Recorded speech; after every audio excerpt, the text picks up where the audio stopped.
তাদের আকীদা হলো, তাদের বিশ্বাস হলো যে যুদ্ধ করতে গেলে আগে একটা তলোয়ার আছে, একটা গাছে তলোয়ার ঝুলাইতো, এরকম এইভাবে তলোয়ার ঝুলাইতো, গাছের ডালে তলোয়ার ঝুলাইতো।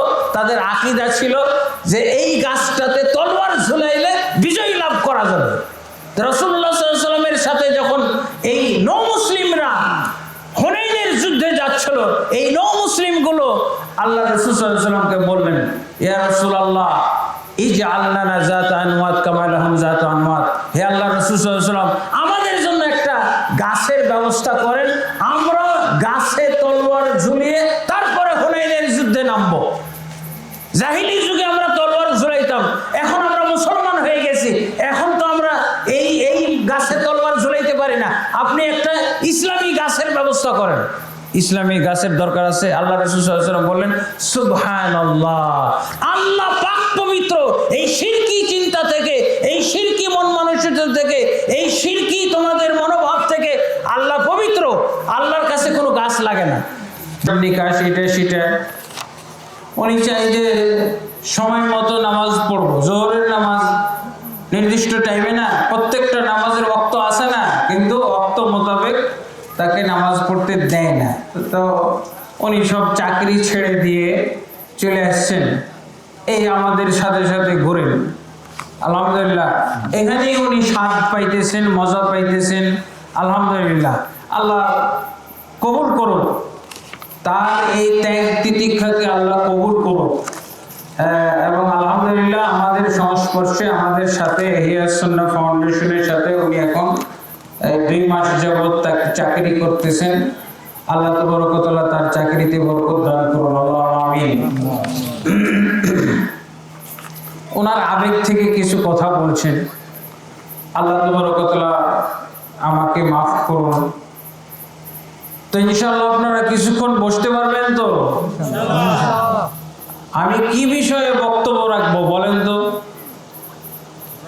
হ্যাঁ, আলহামদুলিল্লাহ একজন বলতেছে আকীদা, আকীদা বিষয়ে বক্তব্য রাখতে বলছেন। সামনে আরো কিছু প্রস্তাব করেন, আপনারা কি বিষয়?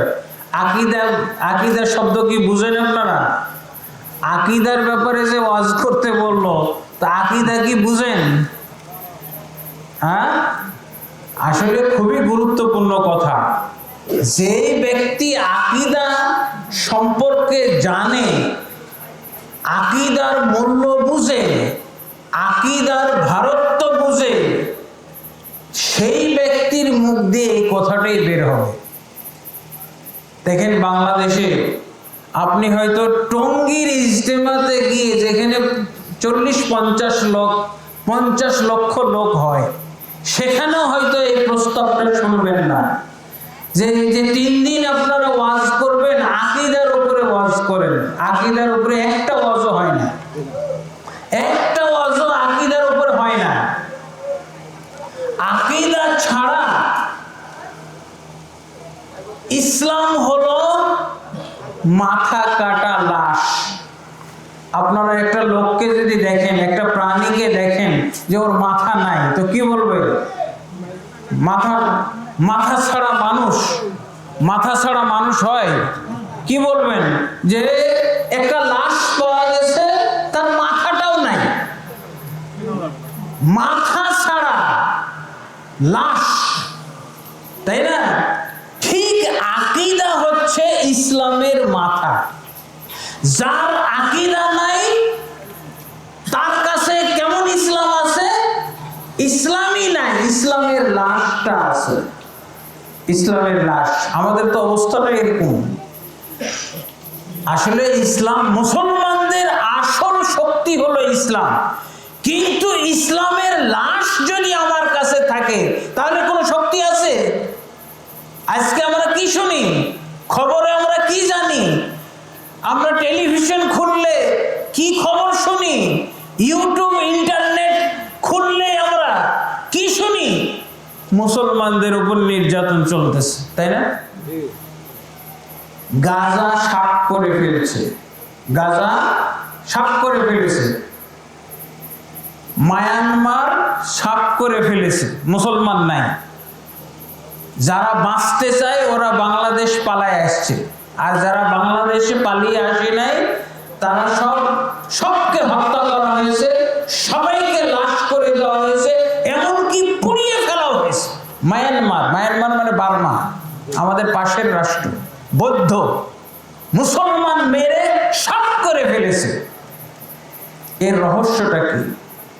মুসলমানদের কাছে এখন ইসলাম নাই, ইসলামের লাশ পাওয়া যায়। আমাদেরও ভাগ্য এরকম হইতে পারে, আমাদের ভাগ্য এরকম। ইন্ডিয়াতে শুরু হয়েছে না, হিন্দুরা শুরু করেছে না মুসলমানদেরকে হত্যা করতেছে, নির্বিচারে হত্যা করতেছে, আগুন দিয়ে পুড়িয়ে ফেলতেছে, মসজিদের মধ্যে এসে পিটাচ্ছে, হত্যা করতেছে, লাশ ফেলে দিচ্ছে। কারণ কি? আকীদার অভাব। আকীদা থাকলে কি হয় জানেন? আকীদা থাকলে আপনার কাছে ইসলাম জ্যান্ত। আর এই ইসলাম আপনার কাছে, ইসলাম থাকা মানে আল্লাহর শক্তি আপনার সাথে থাকবে, আল্লাহর শক্তি আপনার কাছে থাকবে। যে কোনো দুনিয়ার পরাশক্তি হোক না কেন, সবাই পরাজিত হবে। এই হলো ইসলাম। আর এই জন্যই একজন লোকই পাওয়া গেল তাহলে আপনাদের এলাকায়, যে মুসলমানদের রোগটা ধরতে পারছে এলাকার, যে আকীদা। আপনারা কি আকীদা শুনবেন? আকীদা বোঝা গেছে, আকীদা হলো ইসলামের মাথা। আরেকটা উদাহরণ দিতে পারি, ইসলামের ফাউন্ডেশন। আকীদা হচ্ছে ইসলামের ফাউন্ডেশন। ফাউন্ডেশন বুঝেন তো? আচ্ছা, এই যে এখনই আমি নেমে আসলাম 3 তলা একটা বিল্ডিং থেকে, 3 তলা বিল্ডিং, আপনাদের গ্রামেরই না? হ্যাঁ, 3 তলা বিল্ডিং থেকে নেমে আসলাম। এই 3 তলা বিল্ডিং করার আগে ছাদ কি আগে? 3টা ছাদ আগে হয়েছে না আগে খুঁটি হয়েছে? খুঁটি হয় নাই, ফাউন্ডেশন হয় নাই। ফাউন্ডেশন হয়েছে, এই ফাউন্ডেশনের উপরে 3 তলা হয়েছে। আপনারা যদি শোনেন, কেউ বলে, কোন মিস্ত্রি বলে, কোন ইঞ্জিনিয়ার যদি বলে যে আমি ফাউন্ডেশন ছাড়াই 3 তলা বিল্ডিং করে দেব, আমি ফাউন্ডেশন ছাড়া 10 তলা বিল্ডিং করে দেব, আপনি কি খুশি হয়ে বলবেন যে ভাই তাড়াতাড়ি করেন? নাকি বলবেন এটা পাগল, এটাকে পিটাও, এটাকে এলাকা ছাড়া করো, এটা পাগল, এটা রাস্তায় রাস্তায় ঘোরার দরকার, এ বাড়িতে আসলো কিভাবে, এ গ্রামে ঢুকলো কিভাবে, এ ইঞ্জিনিয়ার বা মিস্ত্রি দাবি করে কেউ, এটা তো পাগল। কিন্তু আমরা যে ইসলামের নামে, ইসলামের যে ফাউন্ডেশন আকীদা, এই আকীদা বুঝিও না। ফাউন্ডেশন তো বুঝি, বিল্ডিং এর ফাউন্ডেশন বুঝি, কিন্তু ইসলামের ফাউন্ডেশন বুঝিও না। আজকে কি বুঝতে চান আপনারা? আলহামদুলিল্লাহ, বুঝলেই বরকত ইনশাআল্লাহ। মুসলমানদের জন্য এই আকীদার মধ্যে, এই জন্য আল্লাহ রাসূল সাল্লাল্লাহু আলাইহি ওয়াসাল্লাম কি করেছিলেন জানেন?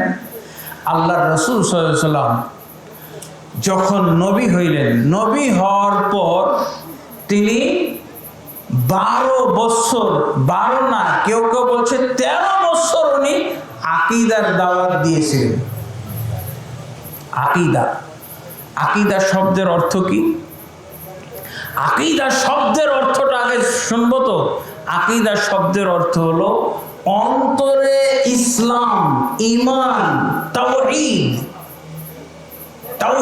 বদ্ধমূল করে ফেলা, ঈমান, তাওহীদ, আল্লাহর প্রতি বিশ্বাস, এটাকে অন্তরে বদ্ধমূল করে ফেলা। তাহলে অন্তরে যদি আপনার বদ্ধমূল হয়ে যায় ইসলাম, আল্লাহু আকবার, আপনাকে হত্যা করে ফেলে দিতে পারবে, কিন্তু আপনার ইসলাম ঈমান কিছুই করতে পারবে না। এরকম মুসলমানকে আল্লাহ সাহায্য করার জন্য রেডি হয়ে আছেন। আল্লাহু আকবার। এরকম মুসলমানকে যার দেহ কেটে ফেলে দিল, তার ঈমান ধ্বংস করতে পারবে না, তার অঙ্গ প্রত্যঙ্গ কেটে ফেললো, তার ঈমান ইসলাম থেকে তাকে সরাইতে পারবে না। একটা ছোট্ট কিস্সা বলি, রাসূল সাল্লাল্লাহু আলাইহি ওয়াসাল্লামের হাদিস।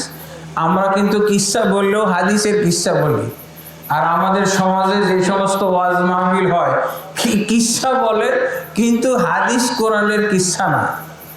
এই কোন বুজুর্গানে দিন, বুজুর্গানে রাত, এগুলোর কিস্সা কাহিনী, মানে যেই কিস্সা শুনলো আপনার ঈমান চলে যাবে।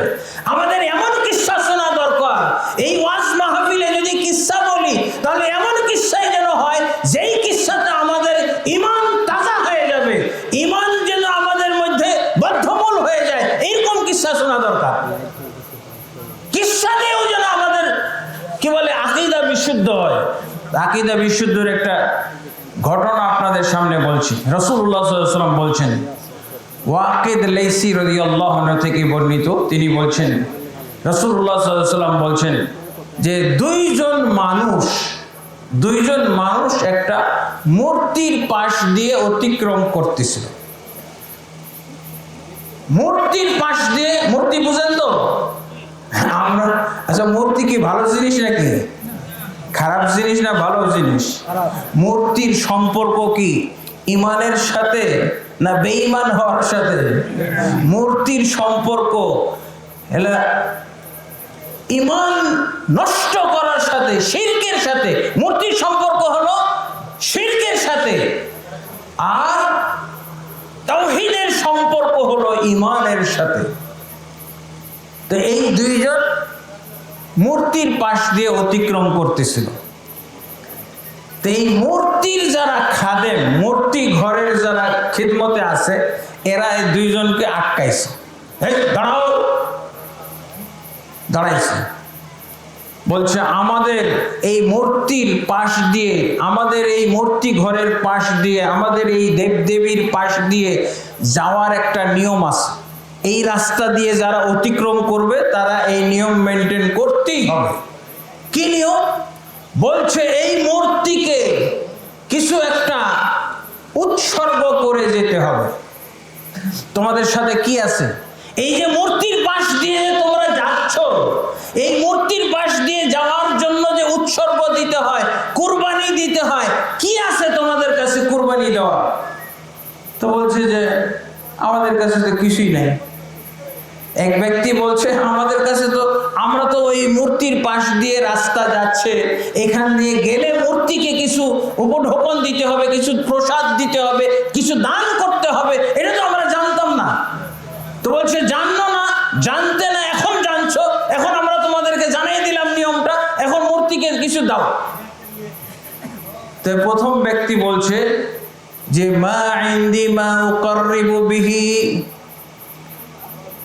বলছে আমার কাছে এমন কিছুই নাই যে তোমাদের এই মূর্তির জন্য উৎসর্গ করব। তখন তাকে বলল কাররিব ওয়ালাউ যুবাবান, একটা মাছি ধরে হলো, এই দেখছো না কত মাছি ঘুরে বেড়াচ্ছে এই মূর্তি ঘরের আশপাশে, যেখানে প্রসাদ থাকে, যেখানে মিষ্টি মিষ্টান্ন দেয় না মূর্তির ঘরে, দেবদেবীদেরকে দেয় না, হিন্দুরাকে দেখেননি? তো যেখানে এইসব মিষ্টি মিষ্টান্ন দই টই এগুলো থাকে, এগুলো মাছি থাকবে না?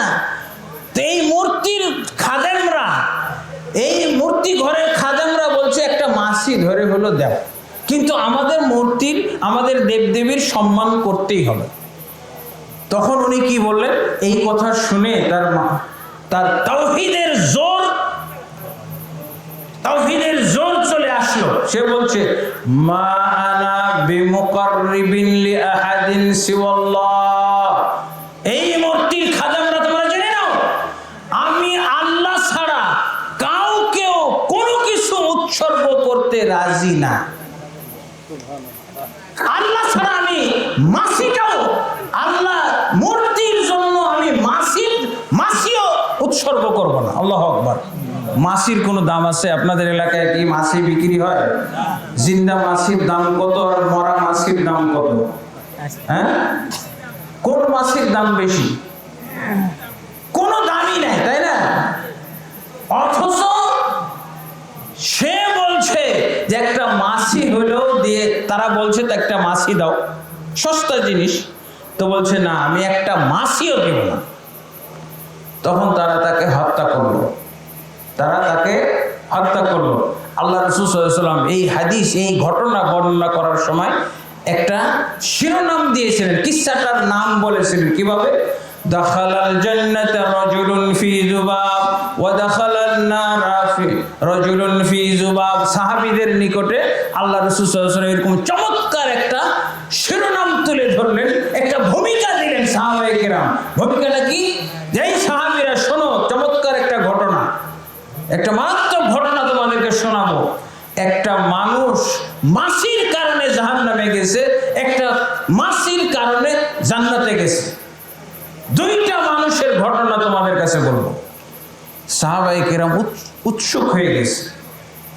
সাহাবায়ে কেরাম আল্লাহ রাসূল সাল্লাল্লাহু আলাইহি ওয়াসাল্লামের কাছে ঘটনাটা জানার জন্য ব্যস্ত হয়ে গেছে। ইয়া রাসূলুল্লাহ, কিভাবে এটা ঘটলো?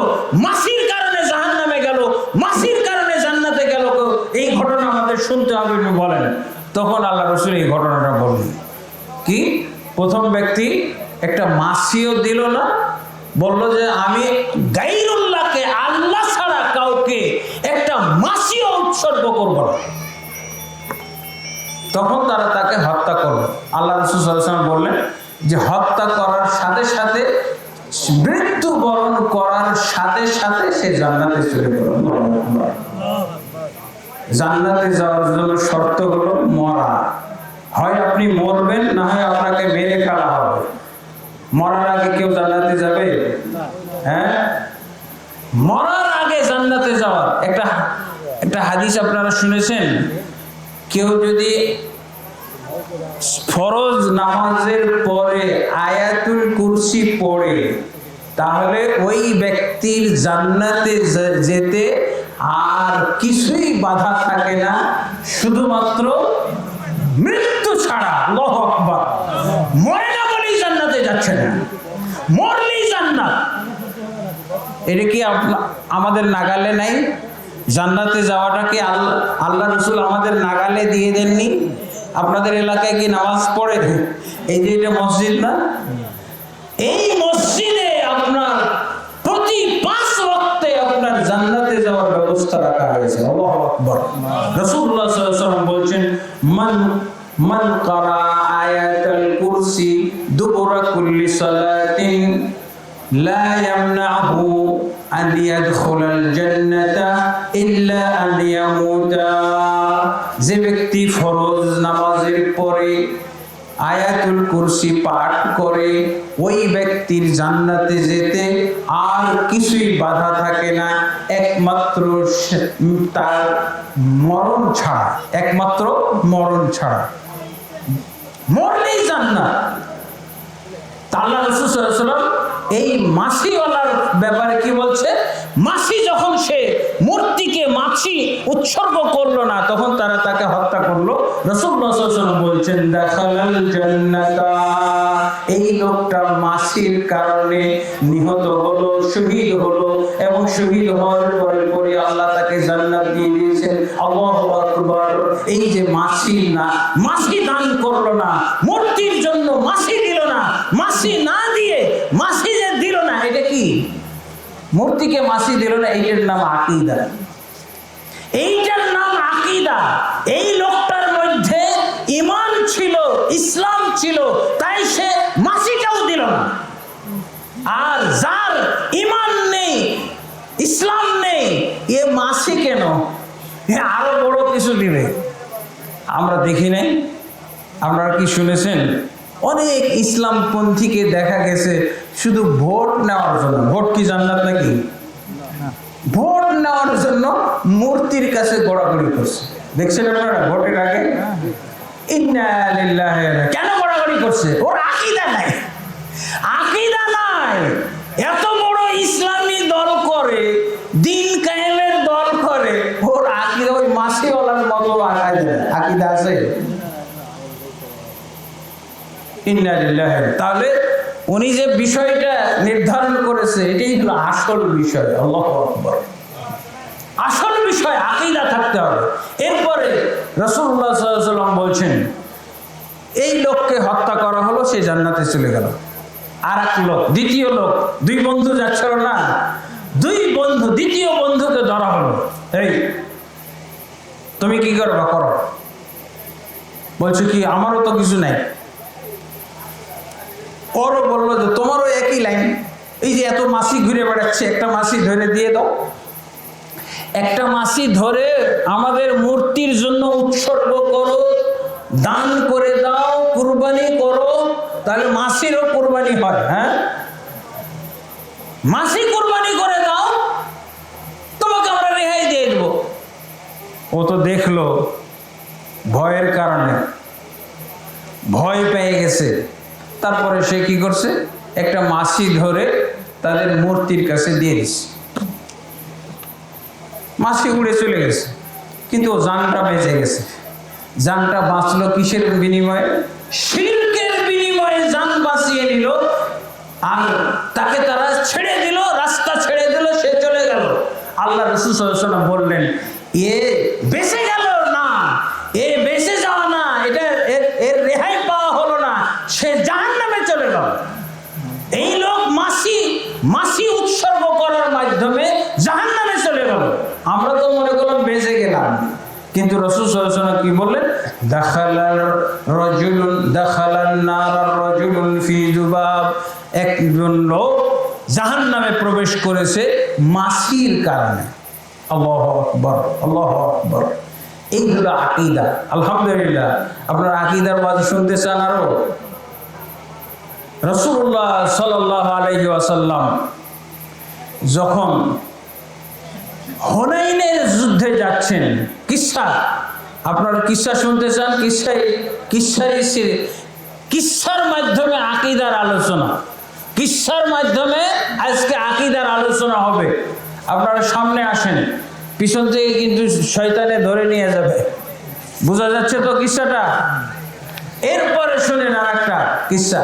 রাসূলুল্লাহ সাল্লাল্লাহু আলাইহি ওয়াসাল্লাম যখন মক্কা বিজয়ের ঘটনা আপনারা জানেন তো? মক্কা বিজয় রাসূলুল্লাহ সাল্লাল্লাহু আলাইহি ওয়াসাল্লাম, এই যে ৮ম হিজরি 10ই রমজান মক্কা বিজয় হয়েছিল। মুসলমানদের সবচেয়ে বড় বিজয়, মুসলমানদের বিজয় হলো সবচেয়ে বড় বিজয়। কি? মক্কা বিজয় না ৭১-এর স্বাধীনতা? কোনটা বড় বিজয় বলেন তো? মুসলমানদের জন্য সবচেয়ে বড় বিজয় হলো মক্কা বিজয়, ইসলামের বিজয়, তাই না?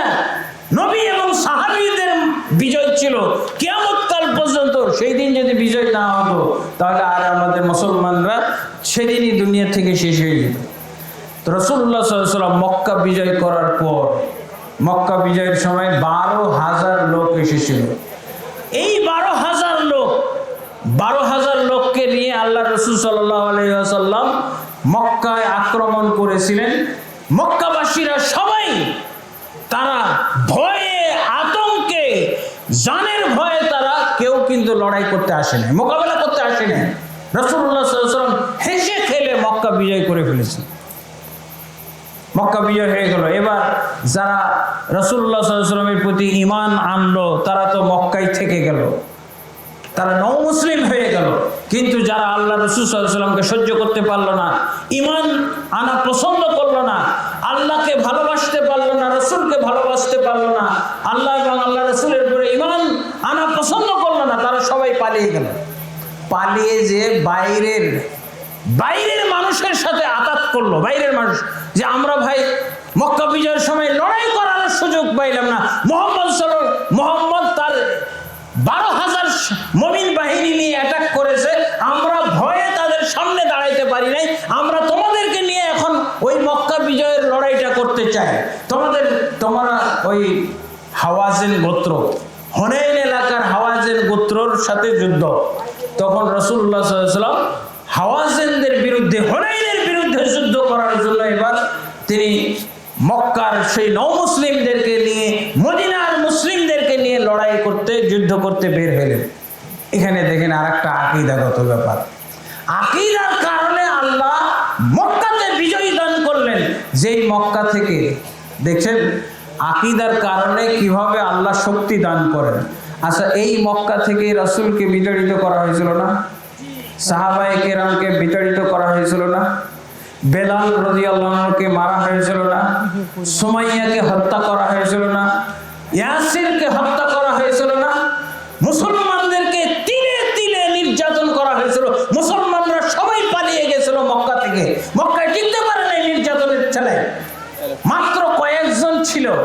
শেষমেশ রাসূলুল্লাহ সাল্লাল্লাহু আলাইহি ওয়াসাল্লাম পালিয়ে গেছিলেন।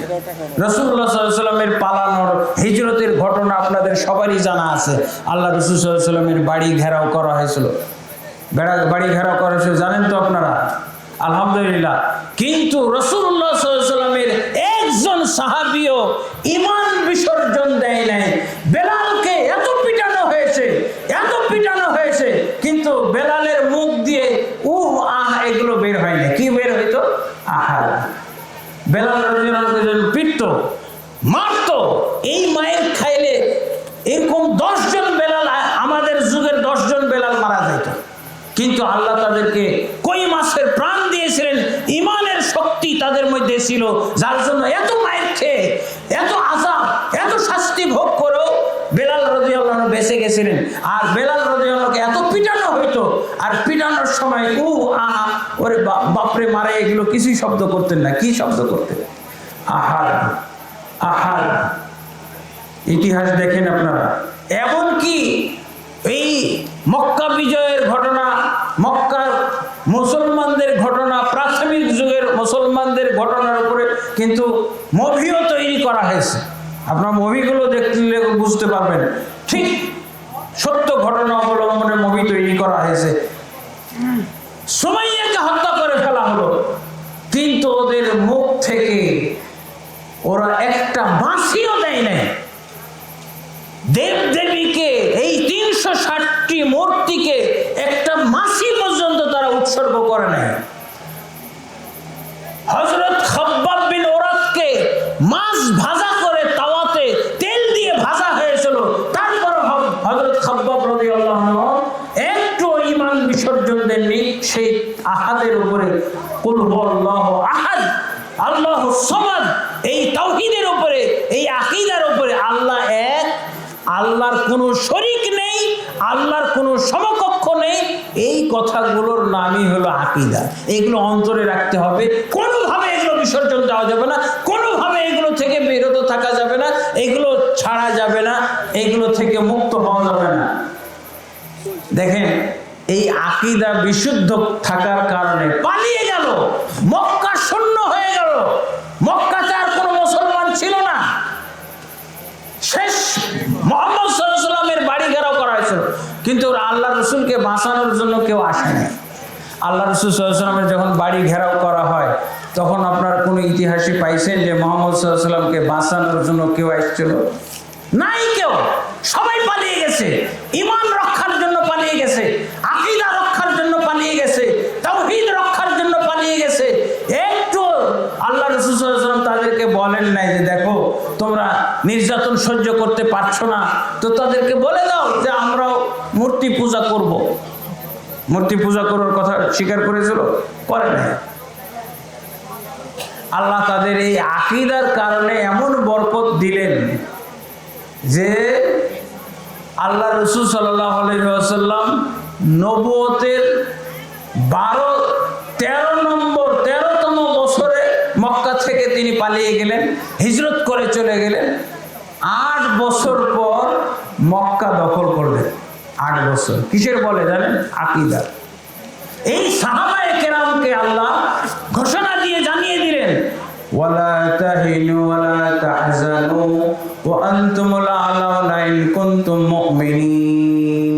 হে মুমিনরা, তোমরা হীনবল হয় না, তোমরা চিন্তিত হয় না, নিশ্চয়ই তোমরা বিজয়ী জাতি যদি মুমিন হয়ে যাও। তো সাহাবায়ে কেরাম মুমিন ছিলেন, ঈমান বিসর্জন দেননি, এতটুকু ঈমান বিসর্জন দেননি। এমনকি সুমাইয়াকে যখন হত্যা করা হলো, ইয়াসিরকে যখন হত্যা করা হলো, নিজের বাপ মাকে হত্যা করা দেখে আম্মার রাদিয়াল্লাহু আনহু একটু ভয় পেয়ে গেছিলেন। সামনে হত্যা করলো মাকে, সামনে হত্যা করলো পিতাকে, এবার ইয়াসিরকে ধরা হয়েছে। ইয়াসির, তোমাকে এখন হত্যা করব, তুমি যদি তোমার বাপ মার মতো ঈমান ত্যাগ না করো। তোমার বাপ মা ঈমান ত্যাগ করে নাই তো হত্যা করে ফেললাম। লাত, মানাত, উজ্জা, হুবালকে বিশ্বাস করে নাই, আমরা তাকে হত্যা করলাম। 2 জনকে হত্যা করতে তোমার সামনে দেখলে, এখন তুমি কি তাও আমাদের এই লাত, মানাত, উজ্জা, হুবালে বিশ্বাসী হবে না? ভয়ে বেচারা বলছে, আচ্ছা আপনাদের সাথে আমি আছি। তারা ছেড়ে দিল, আম্মারকে ছেড়ে দিল। কিন্তু আম্মার রাদিয়াল্লাহু আনহু এই যে কুফরি কথা স্বীকার করে নিয়েছে, তার অন্তর ফেটে, মানে অন্তর জর্জরিত, অন্তর কলিজা ফেটে রক্ত ঝরতেছে, কুফরি কথাটা স্বীকার করে নিয়েছে। এই জন্য সে সুযোগ পেয়ে মদিনায় পালিয়ে গেল। মদিনায় পালানোর পর আল্লাহ রসুলকে বলছেন, ইয়া রাসূলুল্লাহ, আমার মাকে হত্যা করেছে, আমার বাবাকে হত্যা করেছে, আমাকেও হত্যা করতেছিল, আমি ভয়ে কুফরি কথা স্বীকার করে ফেলেছি। আমার কি ঈমান আছে? আমি তো পালিয়ে এসেছি, ঈমান নিয়েই পালিয়ে এসেছি, কিন্তু আমার এই অবস্থা কি হবে? আমি কি মুসলমান আছি না আমি কি কাফের হয়ে গেছি? এই কথা শোনার পর আল্লাহ রাসূল সাল্লাল্লাহু আলাইহি ওয়াসাল্লামের উপরে কোরআন নাজিল হলো, ইল্লা মান উকরিহা ওয়া কলবুহু মুতমাইন্নুন বিল ঈমান। যে ব্যক্তিকে বাধ্য করা হয়, নিরুপায় হয়ে যায়, যে ব্যক্তিকে হত্যা করার জন্য হুমকি দেওয়া হয়, এই অবস্থায় যদি কেউ কুফরি কথা বলে ফেলে, কুফরি কথা স্বীকার করে, তবে তার ঈমান চলে যায় না, ঈমান থাকে। এই কথা, এই আয়াত নাজিল করে আম্মার রাদিয়াল্লাহু আনহুকে আল্লাহ রক্ষা করলেন। আম্মার রাদিয়াল্লাহু আনহু মুমিন হিসেবে আল্লাহর কাছে স্বীকৃত হয়ে গেলেন। তাহলে তার পিতামাতা কিন্তু 1 নম্বর ঈমানদার, আর আম্মার হয়ে গেলেন 2 নম্বর ঈমানদার। পিতামাতা তাওহীদের উপরে থাকলো, মরে গেল তাও কুফরি কথা স্বীকার করে নাই। আর আম্মার মরার ভয়ে, হত্যার ভয়ে, জুলুম নির্যাতনের কারণে কুফরি কথা স্বীকার করেছে, ক্ষণিকের জন্য, কিছুক্ষণের জন্য। এই জন্য আম্মার রাদিয়াল্লাহু আনহু তাদের তুলনায় 2 নম্বর ঈমানদার হয়ে গেল। আমরা কি করি? এর নাম হলো আকীদা। যখন মরার পূর্বে যদি কেউ কোনো কুফরি কথা স্বীকার করে, তখন আল্লাহ তাবারক ওয়া তাআলা মাফ করে দেন। কিন্তু আমরা আগেই কুফরি কথা স্বীকার করে বসে আছি, আগেই কুফরি কাজ করে বসে আছি। আমাদের বাংলাদেশে কত ধরনের যে কুফরি কাজ চলতেছে, আল্লাহ মাফ করুক। তো রাসূলুল্লাহ সাল্লাল্লাহু আলাইহি ওয়াসাল্লাম যখন মক্কা বিজয়ের পর হুনাইনের যুদ্ধে যাচ্ছেন, হুনাইনের যুদ্ধের সময় একটা ঘটনা, আকীদা বিনষ্টের একটা ঘটনা দেখলেন। জাহিলি যুগে তলোয়ার ঝুলিয়ে, যুগের লোকেরা, তাদের আকীদা হলো, তাদের বিশ্বাস হলো যে যুদ্ধ করতে গেলে আগে একটা তলোয়ার আছে, একটা গাছে তলোয়ার ঝুলাইতো, এরকম এইভাবে তলোয়ার ঝুলাইতো, গাছের ডালে তলোয়ার ঝুলাইতো। তাদের আকীদা ছিল যে এই গাছটাতে তলোয়ার ঝুলাইলে বিজয় লাভ করা যাবে। রাসূলুল্লাহ সাল্লাল্লাহু আলাইহি ওয়াসাল্লামের সাথে যখন এই নও-মুসলিমরা হুনাইনের যুদ্ধে যাচ্ছিল, এই নও-মুসলিমগুলো আল্লাহ রাসূল সাল্লাল্লাহু আলাইহি ওয়াসাল্লামকে বললেন, ইয়া রাসূলুল্লাহ, ইজআল লানা যাতা আনওয়াত কামা লাহুম যাতু আনওয়াত। হে আল্লাহ রাসূল সাল্লাল্লাহু আলাইহি ওয়াসাল্লাম, আমাদের জন্য একটা গাছের ব্যবস্থা করেন, আমরা গাছে তলোয়ার ঝুলিয়ে তারপরে হুনাইনের যুদ্ধে নামবো। জাহিলি যুগে আমরা তলোয়ার ঝুলাইতাম, এখন আমরা মুসলমান হয়ে গেছি, এখন তো আমরা এই গাছে তলোয়ার ঝুলাইতে পারি না। আপনি একটা ইসলামী গাছের ব্যবস্থা করেন। ইসলামী গাছের দরকার আছে। আল্লাহ রাসূল সাল্লাল্লাহু আলাইহি ওয়াসাল্লাম বললেন, সুবহানাল্লাহ, আল্লাহ পাক পবিত্র এই শিরকি চিন্তা থেকে, এই শিরকি মন মানসিকতা থেকে, এই শিরকি তোমাদের মনোভাব থেকে আল্লাহ পবিত্র। আল্লাহর কাছে কোনো গাছ লাগে না। বিজয়ের জন্য আল্লাহর কাছে গাছ লাগে? এই যে মক্কা বিজয় হলো, গাছের কারণে আল্লাহ রাসূল মক্কা বিজয় করেছেন না ঈমানের কারণে? যে ঈমান নিয়ে পালিয়ে গেছিলেন সাহাবায়ে কেরাম, বাড়ি ঘর ভিটে মাটি সয় সম্পদ সব ছেড়ে দিয়ে ঈমান নিয়ে পালিয়ে গেছিলেন, সেই ঈমানের মধ্যে আল্লাহ এই শক্তি দান করেছিলেন যে মক্কা বিজয় হয়ে গেল। মক্কা বিজয়ের সময় কেউ সামনে দাঁড়াইতে পারে নাই, কেউ মোকাবেলার জন্য আসতে পারে নাই। সেই মুসলমানরা হুনাইনের যুদ্ধে যাওয়ার সময় এখন বলছে, ইয়া রাসূলুল্লাহ, আপনি আমাদেরকে একটা গাছের ব্যবস্থা করেন, তলোয়ার না ঝুলাইলে আমরা জিতবো কিভাবে? তলোয়ার না ঝুলাইলে জিতা যাবে না। মুসলমানদেরকে বিজয় দান করে কে? সাহায্য করে কে? আল্লাহ না? এই গাছের কোনো প্রভাব আছে? গাছের কোনো শক্তি আছে? অথচ বর্তমান যুগের মুসলমান কিন্তু গাছ পূজাও করে। গাছ পূজা করা মুসলমান দেখেছেন? অনেক মুসলমান বটের গাছের কাছে যায়। অনেক মুসলমান দেখবেন চট্টগ্রামে একটা গাছের গিয়ে সুতা পেঁচায়। কি বায়েজিদ বোস্তামির ওখানে নাকি আপনারা গেছেন কেউ? খালি সুতা পেঁচাবে। আপনি যেই উদ্দেশ্যে সুতা পেঁচাবেন সেই উদ্দেশ্য নাকি পূর্ণ হয়ে যাবে। নাউজুবিল্লাহ। তো গাছ পূজা আছে, আমাদের মাছ পূজা আছে, গজার মাছ পূজা আছে না, সব পূজা আছে আলহামদুলিল্লাহ। কিন্তু এই মুসলমান আবার আমরা এই আকীদা বুঝা যদি শুরু করি, আমরা অবশ্যই আবার আল্লাহর কাছ থেকে বিজয় লাভ করতে পারবো। এখন বর্তমান যুগে যুদ্ধ চলছে না? যুদ্ধ চলছে কার সাথে বলেন তো? আপনারা জানেন? কাফেরদের সাথে যুদ্ধ চলছে। এদিকে আমেরিকা আর কে? ইসরায়েল। আমেরিকা হলো খ্রিস্টান আর ইসরায়েল হলো ইহুদি। ইহুদি এবং খ্রিস্টানরা এক হয়ে কোথায়? ইরানের ওপরে হামলা করতেছে। ইরান কি মুসলমান নাকি? আপনারা কি জানেন?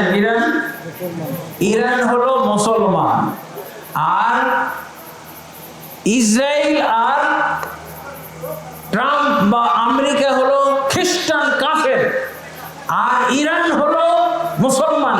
কেমন মুসলমান জানেন তো আপনারা? কেমন মুসলমান? এরা হলো শিয়া মুসলমান। বুঝেন তো? শিয়া মুসলমান সম্পর্কে আমাদের জানা নাই। শিয়া মুসলমান আসলে আমরা মক্কা মদিনা নিয়ে চিন্তিত আছি। এদিকে ইসরায়েল চাইতেছে মক্কা মদিনা মসজিদুল আকসা সব ভেঙে চুরে গ্রেটার মসজিদুল আকসা তো তারা অবরোধ করেই রেখেছে। মক্কা মদিনাও তারা ভবিষ্যতে দখল করে বৃহৎ ইহুদি সাম্রাজ্য গড়ে তুলবে। আর এদিকে ইরানও চাইতেছে ইরান মসজিদুল আকসা দখল করে, মক্কা মদিনা দখল করে তারা শিয়া রাজ্য তৈরি করবে। এই যে মক্কা মদিনার আর সৌদি আরবের যে ইরানের সাথে সমঝোতা হচ্ছে না, সৌদি ইরানের সাথে মিলে আমেরিকাকে মারতেছে না, কারণ কি? উভয় সংকটে আছে। মক্কা মদিনা সৌদি আরবে উভয় সংকট। এদিকে ইসরায়েলও দখল করতে চায়, আর এদিকে ইরানি শিয়ারাও দখল করতে চায়। ইরানি শিয়াদের আকীদা আবার হলো এই যে কি বলে, আমেরিকা মুসলমানের জন্য দোয়া করব, সেই দোয়া করারও সুযোগ নাই। এখন ওরা যদি ওদেরও যদি এরকম আকীদা পোষণ করে যে সৌদি আরবের চাইতে ট্রাম্প এবং নেতানিয়াহু উত্তম, তাহলে তো বিপদ। তারপরে আরেক ঘটনা হলো আবু বকর, ওমর, ওসমান এরা নাকি কাফের। নাউজুবিল্লাহ। তো এরকম মুসলমান দিয়ে আমি করব কি বলেন? যদি বলে যে কোরআন হলো বিকৃত, আসল কোরআন হলো 90 পারা, তাহলে এই মুসলমান দিয়েও তো আমার কোনো কাজ হয় না। মুসলমানের আকীদা ঠিক করতে হবে। দেখেন, আকীদা নষ্ট হয়ে গেলে এই মুসলমানের দ্বারা আমার কোনো উপকার হবে না। এই জন্য আমাদেরকে আকীদা শুদ্ধ করতে হবে, ঈমান শুদ্ধ করতে হবে। রাসূলুল্লাহ সাল্লাল্লাহু আলাইহি ওয়াসাল্লাম এই কাজটাই করেছিলেন। এমনকি রাসূলুল্লাহ সাল্লাল্লাহু আলাইহি ওয়াসাল্লামকে ক্ষমতাও দিয়ে দেওয়া হয়েছিল। রাসূলুল্লাহ সাল্লাল্লাহু আলাইহি ওয়াসাল্লামকে বলা হয়েছিল যে হে মুহাম্মদ সাল্লাল্লাহু আলাইহি ওয়াসাল্লাম, আপনি মক্কার ক্ষমতা নিয়ে নেন, আপনি মক্কার নেতৃত্ব গ্রহণ করেন, আপনাকে মক্কার আমির বানিয়ে দিলাম, নেতা বানিয়ে দিলাম, প্রেসিডেন্ট, প্রধানমন্ত্রী বানিয়ে দিলাম, আপনি মক্কার নেতৃত্ব দান করেন। কিন্তু আল্লাহ রাসূল সাল্লাল্লাহু আলাইহি ওয়াসাল্লাম দেখলেন কি, এই জনগণ শিরকি জনগণ, মুশরিক জনগণ 360টা মূর্তি পূজা করে, সে কাবা ঘরের ভিতরে মূর্তি রেখেছে, এদের আমি কিভাবে নেতৃত্ব দিব? এই জন্য আল্লাহ রাসূল সাল্লাল্লাহু আলাইহি ওয়াসাল্লাম তাদের আকীদা শুদ্ধ করার দায়িত্ব নিয়েছিলেন। আল্লাহ রাসূল সাল্লাল্লাহু আলাইহি ওয়াসাল্লাম তাদের নেতৃত্ব গ্রহণ করেননি। তিনি কি করেছিলেন? আকীদা শুদ্ধ। কি বলেছিলেন? ইয়া আইয়ুহান নাস কুলু লা ইলাহা ইল্লাল্লাহ তুফলিহু। আলহামদুলিল্লাহ আমি আপনাদের মাঝে যে বক্তব্যগুলো দিচ্ছি আসলে এই বক্তব্য তো ফজর পর্যন্ত দিলেও আপনারা হয়তো বক্তব্য শেষ আমিও শেষ করতে পারবো না, আপনারাও শুনে শেষ করতে পারবেন না। এই জন্য আমি আপনাদের কাছে, এটা আমি সব জায়গায় করি, আমার লিখিত বই শুনেছেন, এই যে মোশাররফ সাহেব বলছেন প্রায় 50-এর উপরে আমার লেখা বই আছে। এই লেখা বই থেকেই কিছুক্ষণ যে আমি আলোচনা করলাম, এই আলোচনাগুলো শেষ করার উপায় নাই, ফজর পর্যন্ত আলোচনা করলেও শেষ করতে পারবো না। এই জন্য আপনাদের উদ্দেশ্যে আমি আপনাদের এই মসজিদ বা আপনাদের এই মাহফিলকে কেন্দ্র করে আমি ইলমি একটা হাদিয়া, সবাই আপনারা টাকা হাদিয়া দিয়েছেন, টাকা দান করেছেন, আমার পক্ষ থেকে এক সেট আমার লেখা বই আমি হাদিয়া দিলাম। আল্লাহ, এই বইয়ের মধ্যে কি আছে? আলহামদুলিল্লাহ, এই যে মসজিদ আপনারা তৈরি করেছেন, বা আমাদের বাংলাদেশ হলো মসজিদের দেশ, আমাদের ঢাকা শহর বাংলাদেশ হলো মসজিদের দেশ, মসজিদের শহর, কিন্তু আমাদের মসজিদ, এত মসজিদ থাকা সত্ত্বেও মুসল্লি সংখ্যা কিন্তু খুব কম। আপনারা জানেন অনেক বিষয় নিয়ে আলোচনা করার কথা ছিল, কিন্তু দেখলাম যে আপনাদের এখানে এমনি রাত 11টা হয়ে গেছে, শ্রোতা সংখ্যা অনেক কম। তারপরে আমি এই বিষয়ে কিছু কথা বলতে চাইছিলাম। আমাদের বাংলাদেশে 98% মাত্র বেনামাজি। কয় পার্সেন্ট বলেন তো, কয় পার্সেন্ট? মাত্র 98% বেনামাজি। বেনামাজি এত কেন? এই যে এই নামাজি তৈরি করার বই আমাদের বাংলাদেশে নাই। আমি প্রথম এই বইটা অনুবাদ করেছি। এই বইটা আপনাদের সবার থাকা দরকার, নামাজি তৈরি করার বই। এই বই আলহামদুলিল্লাহ আমি নিজে আমার গ্রামে এই বই বাস্তবায়ন করার ফলে 100% নামাজি তৈরি হয়েছে গ্রামে, 100। এটা হলো সালাত পরিত্যাগকারীর বিধান। বাংলাদেশে 10টা কারণে এত বেনামাজি, 98%। আপনি যদি নিজে নামাজি হইতে চান, নামাজি বানাইতে চান, তাহলে এরকম একটা বই আপনার কাছে থাকতে হবে। আমি এই বইটা মসজিদের জন্য এবং মাহফিলের জন্য আমি হাদিয়া, আমার ফ্রি হাদিয়া দিচ্ছি। আর কেউ যদি নিজে কিনে নিতে চান তাহলে এখানে আছে, নিজের সংগ্রহে নিয়ে আপনারা বিতরণ করতে পারেন, নিজেও পড়বেন, বিতরণ করবেন। আলহামদুলিল্লাহ। আর একটা বই আছে, নামাজ পড়ার পদ্ধতি। কোন পদ্ধতিতে নামাজ পড়লে আপনার নামাজটা আল্লাহর কাছে গ্রহণযোগ্য হবে, সেটা তো অবশ্যই কোরআন সুন্নাহর পদ্ধতি, রাসূল পদ্ধতি। কিন্তু রাসূল সাল্লাল্লাহু আলাইহি ওয়াসাল্লামের পদ্ধতি, সালাত আদায়ের পদ্ধতির সবচেয়ে বিশুদ্ধ কিতাব হলো এটা। আল্লামা নাসিরউদ্দিন আলবানী, দেলোয়ার হোসেন সাঈদী সাহেব টেলিভিশনে বক্তব্যে প্রায় এই বইটার অ্যাড দিতেন। এই বইটা আমার অনুবাদ করা। মূল বই হলো আরবি ভাষায় আল্লামা নাসিরউদ্দিন আলবানী, এবং এই বইটা ছাপানো আমি অনুবাদ করেছি বাংলাদেশে। আর একটা বই হলো এই যে আকীদা। আমি বললাম না যে আকীদা বিষয়ে আলোচনা, তো আকীদা বিষয়ে আলোচনা করে শেষ করা যাবে। আমি কিছু নমুনা আপনাদের সামনে তুলে ধরলাম। আর আকীদার বড় কিতাব হলো প্রায় 400 পৃষ্ঠার কিতাব, এই 430 পৃষ্ঠার কিতাব আকীদা। আকীদাটা আসলো কোথা থেকে? কালেমা লা ইলাহা ইল্লাল্লাহ।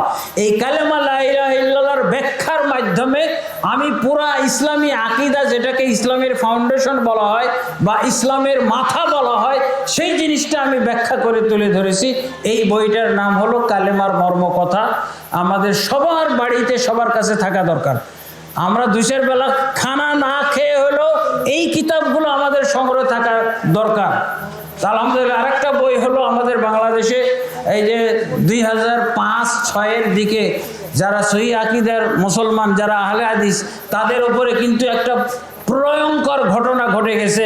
সবাইকে জঙ্গি বানানো হয়েছিল এই বাংলা ভাইয়ের কারণে এবং আব্দুর রহমানের কারণে। ওই সময় এই আহলে হাদিসদেরকে বা সহি আকীদার মুসলমানদেরকে রক্ষা করার উদ্দেশ্যে আমি একটা বই লিখেছিলাম। আলহামদুলিল্লাহ বইটা অত্যন্ত কার্যকর, এবং এই বইটার মাধ্যমে যে তারা এই জঙ্গিরা ব্যাপকভাবে হেদায়েত হয়েছে, এই ব্যাপারে একটা রিপোর্ট ছাপানো হয়েছিল প্রথম আলো পত্রিকায়। এই দেখেন প্রথম আলো, এবং এই রিপোর্টটা করেছিলেন তখনকার এই যে র্যাবের প্রধান হাসান মাহমুদ নামে এক ব্যক্তি। সেই রিপোর্টটা প্রথম আলো পত্রিকাতেও ছাপাইছে। ওনার বক্তব্য সারসংক্ষেপ কথাটা ছিল এই যে এটা এমন একটা বই যে এই বই পড়লে যে কোনো ধর্মের নামে জঙ্গিবাদ যারা জড়িত তারা হেদায়েত হবেই হবে, তারা অবশ্যই তারা বাতিল পথ থেকে ফিরে আসবে, সৎ পথে আসবে। এই বিষয়ে তিনি এখানে কড়া একটা মন্তব্য করেছেন আলহামদুলিল্লাহ। আরেকটা হলো এই যে আমাদের বাংলাদেশ বা গোটা পৃথিবীতে আজকাল যেটা সবচেয়ে বড় সমস্যা, সেটা হলো মুসলমানরা দলে দলে বিভক্ত। কত দলে বিভক্ত, এবং দলে দলে বিভক্ত হলে কত ধরনের ক্ষতি হইতে পারে, প্রায় 200 প্রকারের ক্ষতি আমি এই বইয়ের মধ্যে দেখাইছি। আর ঐক্যবদ্ধ হওয়ার প্রয়োজনীয়তা, ঐক্যবদ্ধ হওয়ার দলিল এবং ঐক্যবদ্ধ হওয়ার বিভিন্ন কর্মসূচি, ঐক্যবদ্ধ হওয়ার বিভিন্ন নিয়ম কানুন এবং সূত্র এই বইয়ের মধ্যে উল্লেখ করেছি। বইয়ের নাম হলো যুগে যুগে বিভক্তির আবর্তে মুসলিম জাতি, সাম্প্রতিককালে সাংগঠনিক বিভক্তি, ঐক্যের সূত্রাবলী। এই বইটাও আপনারা এই মসজিদের জন্য বা মাহফিল কর্তৃপক্ষের জন্য আমি দিয়ে গেলাম। আর আপনারা ব্যক্তিগতভাবে সংগ্রহ করার জন্য এই যে গেটেই একজন বই বিক্রি করছে আমার লেখা বইগুলো। আরও আমার লেখা বই বড় বড় কিতাবের মধ্যে সহিহ বুখারীর অনুবাদ সম্পাদনা, যেটা তাওহীদ প্রকাশনী থেকে ছাপানো হয়েছে। আর একটা হলো হাদিস একাডেমি থেকে 6 খণ্ডে সহিহ বুখারী এবং 6 খণ্ডে সহিহ মুসলিম ছাপানো হয়েছে। এই বইগুলো আপনারা সংগ্রহ করার চেষ্টা করবেন। আসলে এই গভীর রাত্রে আলোচনা আমি আর প্রয়োজন বোধ করছি না, শুধু আকীদা বিষয়ক আপনাদের কাছে নমুনা। আর এই যে এখানে একটা বই, আমি একটা হজ কাফেলা করেছি। এই হজ কাফেলার উদ্দেশ্য হলো যে বাংলাদেশে যে সমস্ত এজেন্সিরা হজ করায় এগুলোতে অনেক ভুল ভ্রান্তি থাকে। প্রায় 35টা মতো ভুল এখানে দেওয়া আছে। যারা হজ করেছেন তারা মিলিয়ে নিতে পারেন কেউ এই ভুলগুলোর মধ্যে জড়িত হয়েছিলেন কিনা। যারা ভবিষ্যতে হজ করবেন এই 35টা ভুল থেকে বেঁচে থাকার চেষ্টা করবেন। এটা খুবই সহজ, এক পাতায় আপনি সতর্ক হয়ে গেলেন। আলহামদুলিল্লাহ। নতুন কেবল করা হয়েছে তো মাদ্রাসা ছাদ করতে হবে, অনেক কাজ আছে নাকি? হ্যাঁ, একটু আধাটা একটু বলে দেন মানে যে। তো আলহামদুলিল্লাহ, যেহেতু এই মসজিদের সাথে মাদ্রাসার পরিকল্পনা করা হয়েছে, এখানে ডাইন পাশে না, মাদ্রাসার জায়গাটা ডাইন পাশে। তো আলহামদুলিল্লাহ মাদ্রাসা কিন্তু মসজিদের খোরাক যোগান করে। আপনি মসজিদ বানিয়েছেন, মসজিদ বানানোর সাথে সাথে কিন্তু মাদ্রাসা বানানো জরুরি হয়ে যায়। রাসূলুল্লাহ সাল্লাল্লাহু আলাইহি ওয়াসাল্লাম মসজিদে নববীতে মাদ্রাসার কার্যক্রম পরিচালনা করতেন। কিন্তু পরবর্তীতে যখন দেখা যায় যে মাদ্রাসা এই শিক্ষার্থী তালেবে ইলমদের সংখ্যা বেশি হয়ে গেছে, তখন দেখেন মদিনা ইউনিভার্সিটি তৈরি হয়েছে, মাদ্রাসা তৈরি হয়েছে, মদিনা ইউনিভার্সিটি তৈরি হয়েছে।